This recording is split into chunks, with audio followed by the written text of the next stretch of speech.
concerned that if I get pre-approved, my credit score will drop.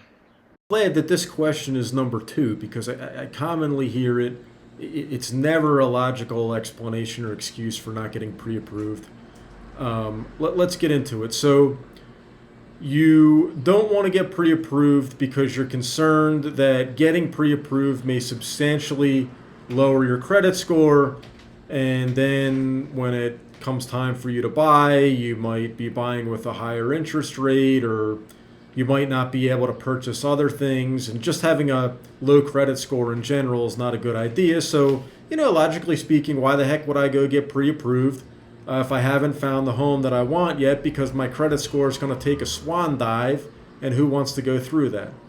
Let's please debunk this myth.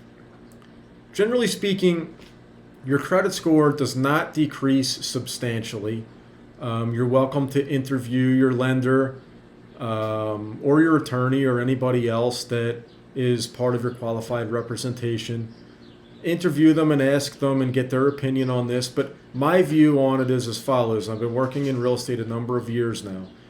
When you go and you get pre-approved, right, your credit score is going to drop anywhere between 1 to 3 points on average. Relatively speaking, it's a generally soft inquiry, and within 30 days, those 1 to 3 credit points that drop off your score are then thrown right back on again. So let me illustrate how this operates. Let's just make up a scenario here. Let's say on January 15th, I go and I get pre-approved, and my credit score is a 750. And when I go and get pre-approved, the credit score drops by 2 points. So now I'm at a 748.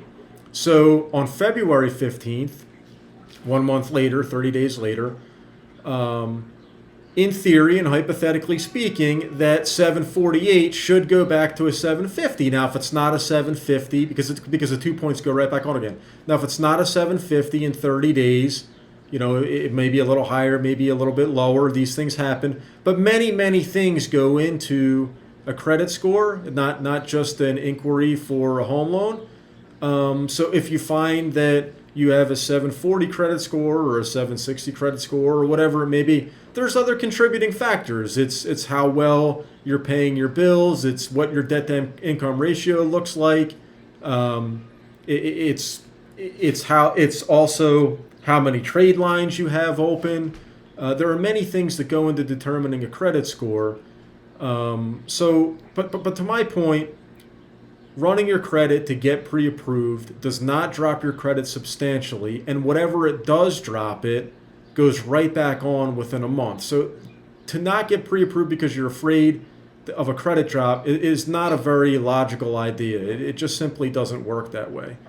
I would suggest also that the downside to not getting pre-approved, I think you're determining this here on your own, but the downside to not getting pre-approved is much, much greater than a temporarily 1 to 3 point credit score loss while getting pre-approved. So the positives greatly outweigh the negatives. It sounds to me like it's definitely time for you to call your lender. Thank you so much. All right, so another quick comment on this one. Your response to all this might be like, well, Bruce, come on, you told me that I'm your buyer and you're giving me a little bit of advice, and you told me to potentially interview a few different lenders, potentially get pre-qualified with a few different lenders or pre-approved with a few different lenders to try to compare interest rates and also sort of loan terms, and kind of get an idea of what the entire loan setup looks like with each lender, and then based on a full view of what's really going on, then I'm going to decide which lender is best for me.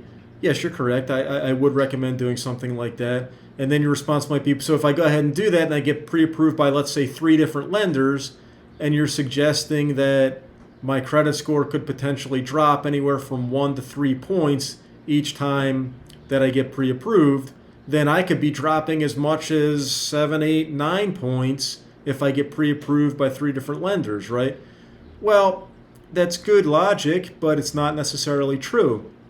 So Credit is a complex system. I don't perfectly understand it, and your lender is perhaps more qualified than myself to speak on behalf of this, so certainly please go get their opinion. But any lender that I've ever spoken to has centered around these ideas here that I'm about to share with you. If you go and get pre-approved with lender A, that's in the home buying arena, that's a home buying type loan, okay, that's the categorization, right? Your credit score may drop by 1 to 3 points. Then you go in that same month and get pre-approved by home lender B, right? Your credit score is not going to drop any further because that is in the same category. That lender B is also in the home buying category, right? So the 3 credit bureaus are going to look at it like, okay, here's a similar type of loan that they're looking into. We're not going to ding them, right? And then you go to lender C, and lender C runs your credit yet again, and you get pre-approved by them, and then you're looking to compare rates in terms of the loan and determine which lenders works best for you. The third one, lender C, having getting pre-approved by them, that's not going to drop your score either, so long as it's within the same month, right? That's not going to drop your score either, because again, it's still within the home lending arena. It's all sort of the same subject matter. Different lenders, different banks, okay, but all similar types of loans. Now, where you could get dinged a little bit, for example, if you go to lender A, B, and C for home loans and your credit score drops by 1 to 3 points, and then you go and run your credit because you're interested in taking out a car loan or a personal loan or some sort of loan that's in a different arena or a different categorization than that of the home lending arena, then yeah, then the credit bureaus, of course, reserve the right to dip your credit score accordingly. But so long as you're going to home lenders and getting pre-approved, and it's all within that same type of loan, you're only going to get, within a 30-day process, you're only going to get that one ding for 1 to 3 points. Okay, please go ahead and get your lender's opinion on my commentary. But again, every lender that I've ever spoken to has explained this to me very, very similarly, and I'm regurgitating back to you what I've come to know to be true after 8 years in the real estate business. Thank you so much.